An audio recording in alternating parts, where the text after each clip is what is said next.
নারায়ণগঞ্জের জালকুড়িতে সিটি কর্পোরেশনের বর্জ্যবাহী ট্রাকের চাপায় ছাত্রদল ও যুবদলের ২ জন নিহত।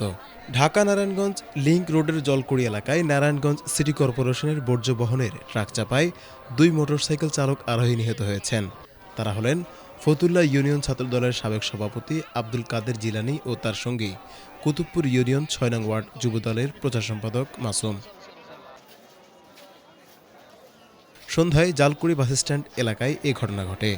সড়ক দুর্ঘটনার কথা নিশ্চিত করেছেন অতিরিক্ত পুলিশ সুপার তারেক আলী মেহেদী।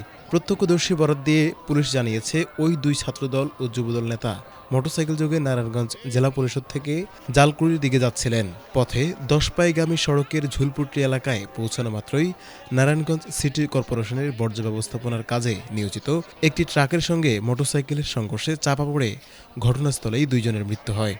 ঘটনার পর ট্রাক ফেলে পালিয়ে যায় চালক।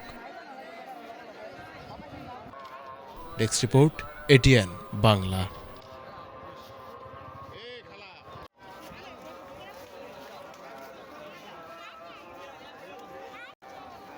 দেখি তো ভাই, একটু সরেন তো ভাই, একটা ছবি তুলতে দেন। সরো সরো সরো সরো।